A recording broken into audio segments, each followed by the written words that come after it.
Hello friends, welcome to my education tutorial channel.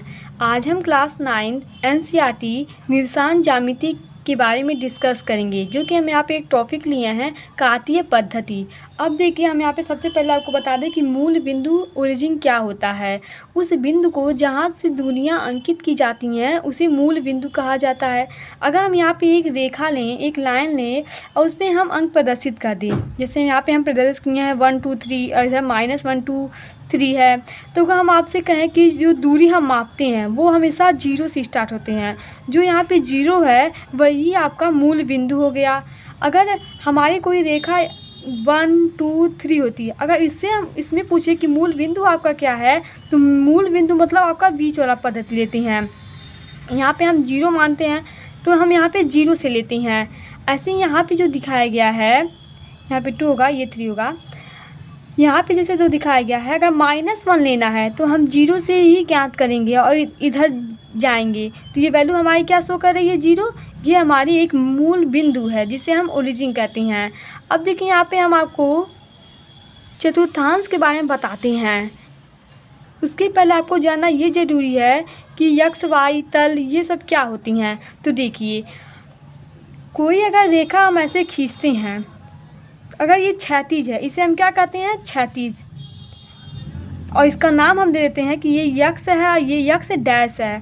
तो ये हमारी जो रेखा होगी इसे हम यक्ष एक्सिस कहेंगे या यक्ष अक्ष कहेंगे, यक्ष अक्ष कहेंगे। और कोई रेखा ऊर्ध्वाधर है, ऊर्ध्वाधर कोई रेखा ऐसी है जो वाई तथा वाई डैश को निरूपित करती है, तो इसे हम क्या कहेंगे, वाई एक्सिस कहेंगे, वाई अक्ष कहेंगे। देखिए, यहाँ पे हम चतुर्थांश बनाए हैं, अर्थात जिसमें 4 भागों में विभाजित है।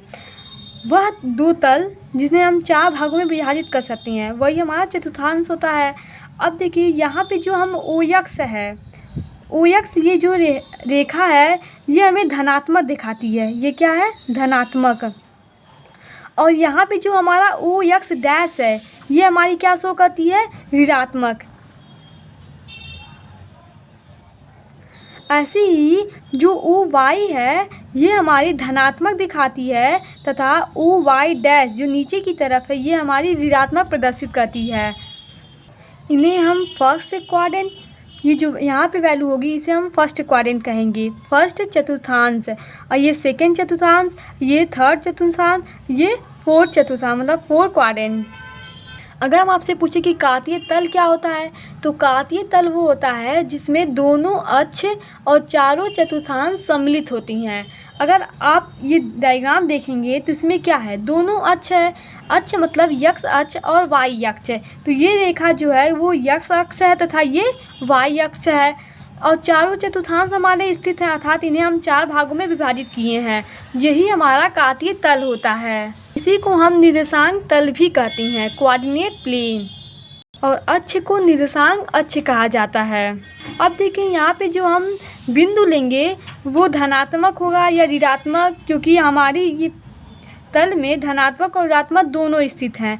तो देखिए, यहाँ पे अगर हम यक्ष और वाई वाले में देखें, ओ यक्ष तथा ओ वाई में देखें, तो दोनों तरफ पॉजिटिव है, मतलब दोनों तरफ धनात्मक है। ये भी रेखा हमारी जो जा रही है धनात्मक है और ये भी धनात्मक है, अर्थात इसमें जो बिंदु आएगा, इनके बीच में जो बिंदु आएगा वो क्या आएगा, वो दोनों प्लस में आएंगे। इस बिंदु का मतलब होता है यक्ष और वाई। यक्ष एक्सिस पे हमारी जो वैल्यू होगी वो पॉजिटिव होगी, धनात्मक होगी, और वाई एक्सिस पे जो हमारी वैल्यू होगी वो पॉजिटिव होगी, अर्थात धनात्मक होगी। तो यह अगर कोई हमें से दे दिए, जैसे 3 और 5 लिख दिए, तो इसका मतलब आप क्या सोचेंगे, ये जो 3 है वो यक्ष एक्सिस पे है और ये 5 है ये वाई एक्सिस पे है। इसका मतलब यही हुआ। तो यहाँ पे देखिए, धनात्मक दोनों होती हैं। इसमें अगर आप देखें तो इसमें क्या है, एक ऋणात्मक है, एक धनात्मक है, अर्थात हम देख रहे हैं जो हमारा वाई वाला तल है वो क्या है, ये धनात्मक है, और यक्ष वाला जो तल है ये हमारा ऋणात्मक है। अर्थात हम इससे ये प्रदर्शित करेंगे कि जो यक्स एक्सिस, क्योंकि पहले यक्स आता है फिर वाई आता है, तो यक्स की वैल्यू हमारी क्या प्राप्त हो रही है, माइनस में, और जो वाई की वैल्यू आ रही है वो क्या प्राप्त हो रही है, ये वाई है, तो ये हमारी प्लस में प्राप्त हो रही है। अर्थात इसमें जो बिंदु आएंगे वो माइनस और प्लस में होंगे। जैसे -3, 5, -3, 5, इसका मतलब है जो यक्स एक्सिस है वो क्या है, -3 है, और 5 क्या है, वाई एक्सिस पे बिंदु है। ऐसे अगर इसमें हम देखें जो थर्ड चतुर्थांश है, तीसरा चतुर्थांश है, इसमें अगर हम देखें तो दोनों वैल्यू हमें माइनस ही प्राप्त हो रही हैं। ये भी ऋणात्मक है और ये भी ऋणात्मक है। अर्थात हम कहेंगे जो हमारी यक्स एक्सिस पे बिंदु लेंगे वो भी ऋणात्मक ही आएगी, और वाई एक्सिस पे जो बिंदु ले रहे हैं ये भी हमारा क्या आएगा, ऋणात्मक आएगा। जैसे -3 और -5, इसका मतलब है जो यक्स की वैल्यू है वो क्या है, -3, और वाई की वैल्यू क्या है, -5। तो ये दोनों अगर ऐसा बिंदु आपको देता है, कहता है कि चतुर्थांश में ये बिंदु बताइए किस चतुर्थांश में है, तो ये आप देखेंगे ये दोनों वैल्यू माइनस में है, अर्थात ये हमारी तीसरी चतुर्थांश में स्थित है। अब यहाँ पे देखिए, यहाँ पे आपको क्या लग रहा है कि ये वैल्यू माइनस में है, जो वाई चतुर्थांश की है वैल्यू यहाँ पे वाई प्लेन पे है वो माइनस में है, और यक्स एक्स पे क्या है, प्लस में है। अर्थात हम पहले यक्स लिखते हैं, क्योंकि अभी तक देखिए क्या पहले यक्स आता है फिर वाई आता है, तो पहले हम यक्स लिखते हैं। तो यक्स में देखें क्या है, यक्स में हमारी प्लस वैल्यू आ रही है, और माइनस में क्या है, हमारी वैल्यू यहाँ माइनस में आ रही है, मतलब वाई में क्या है, वाई प्लेन पे माइनस आ रही है। अतः जो हमारा यक्स और वाई आएगा इसमें वो प्लस और माइनस में आएगा। जैसे हम 3 और -5 कर दिए, 3 का मतलब है कि यक्स एक्सिस पे हम 3 लेंगे, और -5 का मतलब है कि वाई एक्सिस पे हम -5 लेंगे। अब शायद आपको अच्छे से समझ में आ गया होगा कि हम कैसे प्लस माइनस लेते हैं, क्योंकि अभी तक आपको सिर्फ रटाया जा रहा होता था कि इस फर्स्ट क्वाड्रेंट में प्लस प्लस आती हैं और सेकेंड चतुर्थांश में माइनस प्लस आते हैं। यहाँ पे देखिए हम आपको रटवा नहीं रहे हैं, हम आपको सिखा रहे हैं कि कैसे यहाँ पे प्लस आता है, कैसे यहाँ पे माइनस प्लस आता है, और कैसे यहाँ पे माइनस माइनस आते हैं। तो ये आप समझ गए होंगे। और जहाँ से हम दूरी नापते हैं वो हमारी क्या होती है, मूल बिंदु। ये हम आपको पहले ही बताए हैं। तो आप दूरी जब नापेंगे तो कहाँ से नापेंगे, हमेशा दूरी आप इस बिंदु से नापेंगे, जो वो हमारी बिंदु है इस बिंदु से नापेंगे, अर्थात यही हमारी क्या होगी, मूल बिंदु होगी। यहाँ पे देखिए एक और हम तल बनाए हैं, निशांक तल।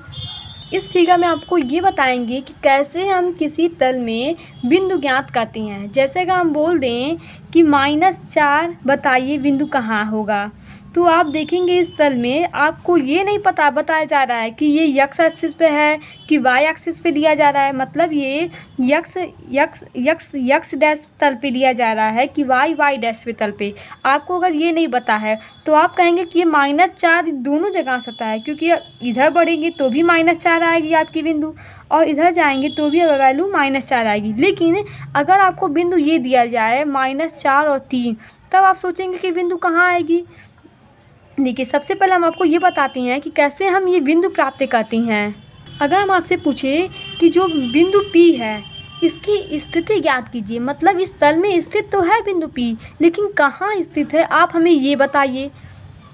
जैसे आप कहीं अगर जाते हैं तो कोई आपसे पूछता है कि आप कहाँ हैं, तो आप बताते ना हाँ कि मैं इस जगह पे हूँ या यहाँ पे खड़ा हूँ, तो आप अपनी स्थिति की जानकारी उस व्यक्ति को देते हैं। वैसे अगर इस तल में देखा जाए, समझ लीजिए आपकी ये पृथ्वी है, यहाँ पे कोई व्यक्ति है, तो आप उसे पूछ रहे हैं कि तुम कहाँ हो, तो क्या बताएगा, उसके लिए तो यहाँ पे कोई स्थान है नहीं, तो देखिए वो क्या बताएगा। जैसे आप अपनी स्थिति जानकारी देने के लिए आप या किसी घर की सहायता लेते हैं कि हाँ मैं इस बिल्डिंग के पास खड़ा हूँ, तो ऐसे ये क्या लेता है, ये जो तल है इसकी ये सहायता लेता है, अर्थात ये देखता है कि मैं यक्स एक्सिस के तल से किस बिंदु पे हूँ। मतलब यहाँ से देखिए, तो देखिए यक्स अक्ष से बिंदु P की जो लंबित दूरी है, इसे हम क्या कहते हैं, लंबित दूरी, जिसे y अक्ष की धनात्मक दिशा, ये y अक्ष है तो ये वाला पार्ट क्या होगा इसका, ये धनात्मक होगा। जो यहाँ से यहाँ तक जो पार्ट इसका होगा ये पूरा क्या होगा, धनात्मक होगा। तो धनात्मक अक्ष की धनात्मक दिशा में मापा गया जो PM है, जैसे हम यहाँ पे कोई बिंदु ले लें P ही मान लीजिए, वो कितना है, वो 3 इकाई है यहाँ पे। अतः ये देखिए 0 से ये बिंदु कितना है 3 दूरी चली है और वाई एक्सिस पे कितना 2। अतः हम इसका बिंदु पूछे तो ये अपनी स्थिति क्या बताएगी। हम आपसे कहते हैं कि यक्स और वाई होता है, पहले यक्स की लिखाता है फिर वाई लिखाता है। तो यक्स एक्सिस पे कितना है 3 और वाई एक्सिस देखिए कितना है, वाई एक्सिस कितना है 2 है। अर्थात वाई की तरफ 2 चला है और यक्स की तरफ 3 चला है। तो इसकी बिंदु क्या प्राप्त हुई 3,2। अपनी स्थिति अगर ये बताएगा तो 3,2 बोलेगा। ऐसे का हम क्यू की स्थिति ज्ञात करें तो आप देख रहे हैं कि क्यू अगर देखा जाए तो यक्स एक्सिस पे कितना है -3 है और वाई एक्सिस पे कितना है -2 है। देखिए सबसे पहले आप वैल्यू जो लेते हैं वो यक्स कामा वाई करके लेते हैं, कभी वाई कामा यक्स करके नहीं लेते हैं। हमेशा हम जो वैल्यू लेते हैं वो यक्स कामा वाई करके ही लेते हैं। तो देखिए यक्स एक्सिस पे पहले क्या है -3 और वाई एक्सिस पे क्या है बिंदु -2। तो ये आपकी स्थिति हो गई। क्यू की स्थिति क्या पूछा जाए तो क्या है यहाँ पे -3 कामा -2। कहीं कहीं बुक में आपको भुज दिया जाता है। तो भुज क्या होता है, यक्स अक्ष को ही हम भुज कहते हैं, यक्स निर्देशांक को हम क्या कहते हैं भुज कहते हैं। ये जो यक्स निशान है इसे हम भुज कहते हैं तथा वाई निर्देशांक को हम कोटि कहते हैं। इस क्वेश्चन को आप देखिए, एक एग्जाम्पल है एनसीईआरटी का। एक आपको फिगर दिया गया है और आपसे कुछ क्वेश्चन पूछ रहा है। बिंदु बी का भुज और कोटि। तो हम आपको बताए थे कि जो भुज होता है वो यक्स समझ लीजिए, यक्स एक्सिस निर्देशांक पे, और जो कोटि होता है वाई निर्देशांक पे। क्रम से यहाँ पे दी गई है वैल्यू। अतः बी के निर्देशांक क्या है ये आपसे पूछा है। अब हम आपको फिगर की सहायता से बताते हैं। देखिए ये हमारा फिगर है, इसे हमें बी बिंदु की स्थिति पूछा था। क्वेश्चन में क्या पूछा था कि बी बिंदु कहाँ पे स्थित है ये आपको बताना है। अब देखिए पृथ्वी पे आप कैसे ढूंढेंगे कि बी बिंदु कहाँ है। तो आप देखेंगे कि यक्स एक्सिस से जो दूरी है वो कितनी है। यक्स से देखिए जो हमारी दूरी है वो कितना है 4 है और वाई से अगर देखा जाए तो वाई से यहाँ से हम लेते हैं तो ये कितना है 3 है। अतः हम बी की स्थिति पूछे तो 4,3 है, यही इसकी स्थिति है। तो बी का निर्देशांक जो हुआ वो 4,3 हुआ। जो क्वेश्चन नंबर 2 है देखिए उसमें क्या है, इसमें हमें यम की स्थिति बताना है। तो आप इस फिगर में देखेंगे तो यम आपका कहाँ है, यहाँ पे है। तो हम आपको बताए थे पहले हम यक्स लेते हैं फिर वाई लेते हैं। तो आप देखेंगे जो यक्स बिंदु है, यक्स तल है, उस पर दूरी क्या है आपकी -3 है और वाई तल ये आपका है तो वाई पे कितनी है 4 है। अतः जो इसकी स्थिति हुई -3,4, क्योंकि हम पहले यक्स लेते हैं फिर वाई लेते हैं और आप चिन्ह के साथ लेंगे। ऐसे ही हम बिंदु यल तथा बिंदु यस की निर्देशांक के बारे में जानेंगे। तो देखिए बिंदु यल जो है यक्स निर्देशांक और वाई निर्देशांक क्या है इसके। तो यक्स से आप देखेंगे तो आपका ये यक्स एक्सिस है, तो देख रहे हैं कितना है -5 और वाई पे देखेंगे तो ये वैल्यू क्या है -4 पे है। तो पहले हम यक्स की वैल्यू लिखते हैं, यक्स की वैल्यू कितनी है -5, फिर हम लिखते हैं वाई की वैल्यू, तो वाई की वैल्यू कितनी है -4। अतः जो इसका निर्देशांक हुआ यल का वो क्या हुआ -5 और -4। अब यहाँ पे अगर हम आपसे यक्स की स्थिति पूछें यक्स कहाँ है यस, तो देखिए सबसे पहले हम यक्स लेते हैं। तो यक्स एक्सिस में आपका क्या है 3 और वाई पे क्या है -4। अतः हम यक्स का निर्देशांक पूछें तो 3,-4 होगा। आई होप आप लोग को यह समझ में आया होगा क्वेश्चन। इसी पे क्वेश्चन हम आपको अब नेक्स्ट वीडियो में बताएंगे। Thank you watching my this video. हमारे चैनल को लाइक कीजिए, सब्सक्राइब कीजिए और शेयर कीजिए जिससे आपको नोटिफिकेशन प्राप्त हो सके।